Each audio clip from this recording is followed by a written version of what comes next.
মক্কায় কুরাইশদের নির্যাতন যখন চরম আকার ধারণ করে তখন সেই নির্যাতন সহ্য করতে না পেরে সাহাবীদের অনেকেই আবিসিনিয়ায় হিজরত করেন।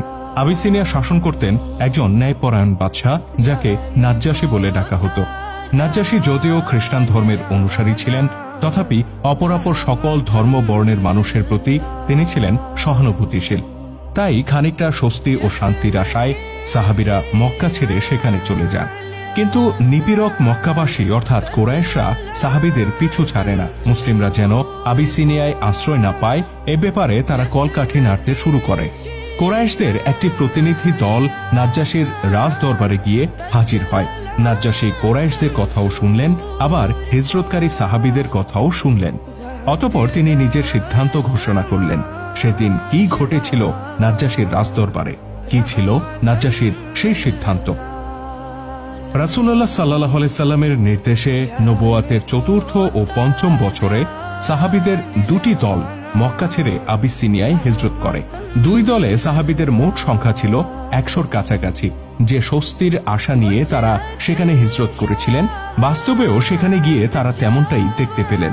নাজ্জাশী তাদেরকে আবিসিনিয়ায় নিশ্চিন্তে বসবাস করার অনুমতি দিলেন। মক্কায় বছরের পর বছর নির্যাতনের ধকল কাটিয়ে তারা সেখানে সুস্থ স্বাভাবিক জীবন ফিরে পেলেন। কিন্তু সাহাবীদের এই সুখ শান্তি কুরাইশদের পছন্দ হল না। তারা নাজ্জাশীর দরবারে একটি প্রতিনিধি দল পাঠিয়ে তাকে মুসলিমদের ব্যাপারে বিষিয়ে তোলার সিদ্ধান্ত নেয়। ইসলামের প্রখ্যাত সেনাপতি আমর ইবনুল আস রাদিয়াল্লাহু তাআলা আনহু তখনও ইসলাম গ্রহণ করেননি, বরং ওই সময় তিনি ছিলেন ইসলামের কট্টর বিরোধিতাকারী। ব্যক্তিগতভাবে আমর ইবনুল আস ছিলেন বিচক্ষণ ও কূটনৈতিক দূরদর্শিতা সম্পন্ন। তিনি বিভিন্ন দেশে যাতায়াত করতেন এবং বহু দেশের রাজা ও সম্রাটদের সাথে তার ব্যক্তিগত পরিচয় ও সখ্যতা ছিল। নাজ্জাশীর সাথেও তার সম্পর্ক ছিল বেশ অন্তরঙ্গ। তাই কুরাইশরা তাকেই এই প্রতিনিধি দলের দলপতি হিসেবে নির্বাচিত করে আবিসিনিয়ায় প্রেরণ করে। আমর ইবনুল আস কুরাইশদের পক্ষ থেকে দামি দামি উপঢৌকন নিয়ে নাজ্জাশীর রাজ দরবারে উপস্থিত হন। পুরনো বন্ধুকে দরবারে আসতে দেখে নাজ্জাশী খুবই খুশি হন এবং আন্তরিকতার সাথে তাকে বরণ করে নেন। প্রাথমিক কৌশলাদি বিনিময় করার পর নাজ্জাশী তার বন্ধুর আগমনের কারণ জানতে চান। আমর ইবনুল আস ধীরে ধীরে তার উদ্দেশ্য সম্পর্কে অবহিত করেন। তিনি জানান যে মুসলিমরা মক্কা থেকে পালিয়ে এখানে এসেছে, কুরাইশরা চায় না আবিসিনিয়ার রাজা তাদেরকে এখানে আশ্রয় দিক। এই পলাতক ব্যক্তিরা নিজেদের গোত্রের সাথে এবং পূর্বপুরুষদের সাথে বিশ্বাসঘাতকতা করেছে বলে মন্তব্য করেন আমর ইবনুল আস। তিনি বলেন, আমাদের গোত্রের নেতৃবৃন্দ আপনাকে অনুরোধ করেছেন এই অপরাধীদেরকে আমাদের ভূমিতে ফেরত পাঠাতে, যেন আমরা তাদেরকে শাস্তি দিতে পারি। আমর ইবনুল আসের আগমনের কারণ জানার পর নাজ্জাশীর খুশি খুশি মুখটি বেশ গম্ভীর হয়ে যায়। তিনি বলেন, না আমর, আমি তাদেরকে আশ্রয় দিয়েছি। তোমার দাবির প্রেক্ষিতে আমি তাদেরকে তোমার হাতে তুলে দিতে পারি না, বরং আমি তাদেরকে এখানে ডেকে পাঠাই। তোমরা উভয়েই নিজেদের বক্তব্য পেশ করো। যদি প্রমাণিত হয় তারা অপরাধী, তাহলে অবশ্যই আমি তাদেরকে মক্কায় ফেরত পাঠাবো। কিন্তু যদি তাদেরকে অপরাধী প্রমাণ করতে না পারো, তাহলে আমি কিছুতেই তাদেরকে তোমার হাতে তুলে দিতে পারি না।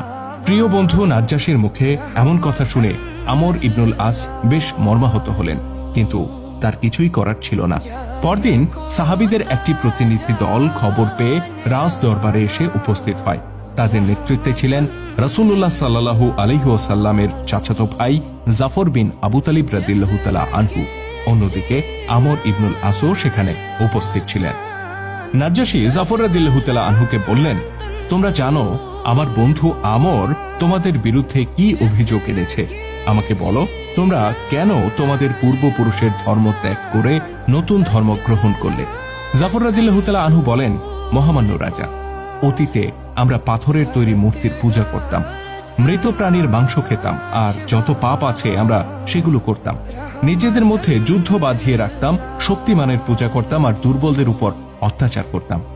এই অবস্থায় আল্লাহ তাআলা দয়া করে আমাদের কাছে একজন রাসূল পাঠালেন, যিনি আমাদেরকে সততা, দয়া এবং ন্যায়পরায়ণতার শিক্ষা দিলেন। অতীতে আমরা যেসব পাপ করতাম তিনি সেগুলো থেকে আমাদেরকে বিরত থাকতে বললেন। তিনি আরো বললেন, আল্লাহ ছাড়া আর কোনো ইলাহ নেই। পাথরের মূর্তিগুলো আমাদের কোনো কাজে আসবে না। আমরা কিছু লোক তার ডাকে সাড়া দিলাম। যেসব অন্যায় আমরা অভ্যস্ত ছিলাম সেগুলো থেকে আমরা বের হয়ে আসলাম এবং মূর্তি পূজা বন্ধ করে দিলাম। কিন্তু যারা তার ডাকে সাড়া দিল না তারা আমাদের উপর নিপীড়ন করতে শুরু করলো। তারা আমাদেরকে মূর্তি পূজা করতে বাধ্য করার চেষ্টা করলো। তাদের এই অত্যাচার যখন সহ্যের সীমা ছাড়িয়ে গেল তখন আমরা নিজেদের মাতৃভূমি ছেড়ে এখানে চলে আসলাম। আমরা অন্য কোথাও না যেয়ে আপনার দেশে এসেছি এই কারণে যে আমাদের রাসূলুল্লাহ বলেছেন আপনি একজন ন্যায়পরায়ণ শাসক। আপনার ভূমিতে আমরা কখনোই নির্যাতিত হব না। জাফর বিন আবু তালিবের এই কথাগুলো শুনে নাজ্জাশী বেশ মুগ্ধ হলেন। তিনি ছিলেন একজন ধর্মপ্রাণ খ্রিস্টান। তিনি জাফর রাদিয়াল্লাহু তাআলা আনহুর বক্তব্যের মধ্যে যে রাসূলের ব্যাপারে শুনলেন সেই রাসূলের সাথে যিশুর বক্তব্যের যেন অনেক মিল খুঁজে পাচ্ছিলেন। তিনি জিজ্ঞাসা করে রাসূলুল্লাহ সাল্লাল্লাহু আলাইহি সাল্লাম ও তার আনিত নতুন ধর্ম সম্পর্কে আরো অনেক কিছুই জানলেন। অতঃপর তিনি বললেন, তোমাদের রাসূলের উপর যা নাজিল হয়েছে তার কিছু বাণী আমাকে পাঠ করে শোনাও। জাফর রাদিয়াল্লাহু তাআলা আনহু কোরআনের কিছু আয়াত পাঠ করতে শুরু করলেন। নাজ্জাশী মুগ্ধ হয়ে আয়াতগুলো শুনতে থাকেন। এক পর্যায়ে তিনি এতটাই আপ্লুত হয়ে পড়েন যে তার চোখ বেয়ে অশ্রু নেমে আসে। তিনি বলেন, নিঃসন্দেহে যে সত্তার কাছ থেকে যিশুর নিকট বাণী আসত এই বাণীগুলো সেই একই সত্তার কাছ থেকেই এসেছে। এদিকে আমর ইবনুল আস দেখতে পান সম্পূর্ণ পরিস্থিতি তার নাগালের বাইরে চলে যাচ্ছে। আমর ছিলেন খুবই চতুর মানুষ। তিনি পরিস্থিতি বদলে দেওয়ার জন্য একটি মোক্ষম অস্ত্র বেছে নেন। অধিকাংশ খ্রিস্টানই যিশু অর্থাৎ ঈসা আলাইহিস সালামকে আল্লাহর পুত্র বলে বিশ্বাস করে, কিন্তু আমর জানতেন মুসলিমরা এটা বিশ্বাস করে না। এই বিষয়টি সামনে এনে তিনি মুসলিমদের সাথে নাজ্জাশীর দূরত্ব সৃষ্টি করতে তৎপর হলেন। তিনি বললেন, মহামান্য বাদশাহ, মুসলিমরা যিশুকে সম্মান করে না, তারা তার ব্যাপারে খুবই খারাপ মনোভাব পোষণ করে। নাজ্জাশী জাফর রাদিয়াল্লাহু তাআলা আনহুর কাছে এই ব্যাপারে জানতে চান। জাফর রাদিয়াল্লাহু তাআলা আনহু বলেন, আমরা বিশ্বাস করি আমাদের রাসূলের মতো তিনিও আল্লাহর প্রেরিত একজন রাসূল। আমর ইবনুল আস বলেন, কিন্তু তারা তাকে আল্লাহর পুত্র বলে বিশ্বাস করে না। জাফর রাদিয়াল্লাহু তাআলা আনহু বলেন, হ্যাঁ, আমরা বিশ্বাস করি আল্লাহর কোনো স্ত্রী, পুত্র বা কন্যা নেই। আল্লাহ তাআলা তার ঐশী ক্ষমতার মাধ্যমে ঈসা আলাইহিস সালাম অর্থাৎ যিশুকে কুমারী মরিয়মের গর্ভে পাঠিয়েছেন। আমর ইবনুল আস আশা করেছিলেন এবার অন্তত নাজ্জাশী ক্ষিপ্ত হয়ে উঠবেন, কিন্তু নাজ্জাশী বিন্দুমাত্র ক্ষিপ্ত না হয়ে বললেন, যিশু সম্পর্কে তুমি যা বলেছ তার সম্পূর্ণটাই সত্য। বস্তুত নাজ্জাশী একজন সত্যনিষ্ঠ খ্রিস্টান ছিলেন। খ্রিস্ট ধর্ম অনুসরণ করলেও পুরোহিতরা বাড়াবাড়ি করে ঈসা আলাইহিস সালামের ব্যাপারে যেসব মনগড়া তত্ত্ব প্রচার করত, নাজ্জাশী সেগুলো নিজেও বিশ্বাস করতেন না। এই বিষয়টি আমর ইবনুল আসের জানা ছিল না। অতঃপর নাজ্জাশী সাহাবীদেরকে বললেন, তোমরা আমার ভূমিতে সম্পূর্ণ নিরাপদ। এখানে কেউ তোমাদের উপর কোনো ধরনের জুলুম করতে পারবে না। তোমাদের ইচ্ছার বিরুদ্ধে কেউ এখান থেকে বেরো করে দিতে পারবে না। তোমরা যতদিন খুশি এখানে থাকতে পারো। অতঃপর আমর ইবনুল আসকে উদ্দেশ্য করে নাজ্জাশী বললেন, তুমি আমার জন্য যেসব উপঢৌকন নিয়ে এসেছ সেগুলো ফেরত নিয়ে যাও।